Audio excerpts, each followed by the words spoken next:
Physics আমার strong point ছিল, মানে যদি আমি কলেজে অ্যাডমিশনে যাওয়ার আগ পর্যন্ত চিন্তা করি কলেজ লাইফের মধ্যে ফিজিক্স স্ট্রং পয়েন্ট ছিল, এরপরে ছিল স্ট্রং পয়েন্ট ছিল আমাদের ম্যাথ, এরপরে ছিল হচ্ছে আমাদের কেমিস্ট্রি। ঠিক আছে, কেমিস্ট্রি সবার লাস্টে ছিল।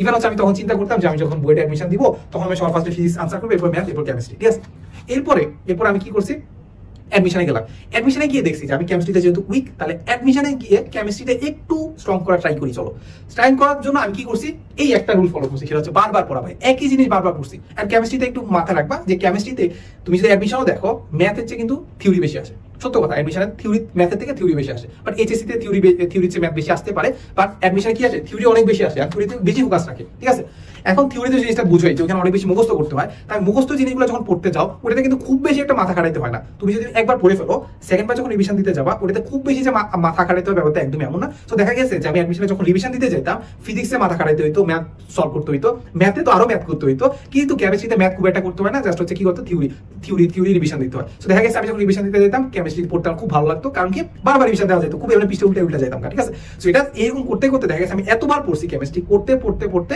ওইটা আমার কাছে খুব ইজি লাগা শুরু করছে। ঠিক আছে, একবার দুইবার তিনবার চারবার এতবার যদি রিভিশন দাও তাহলে কেমিস্ট্রি জিনিসটা খুব ইজি লাগা শুরু করবে। সত্য কথা, এই হচ্ছে কথা। তার মানে এটা ফলো রাখতে হবে, সেটা হচ্ছে কি করতে হবে, বারবার পড়তে হবে। কি করতে হবে, বারবার পড়তে হবে। বারবার পড়ার ক্ষেত্রে আমাদের কি থিওরিতে ভালোই ফোকাস রাখতে হবে।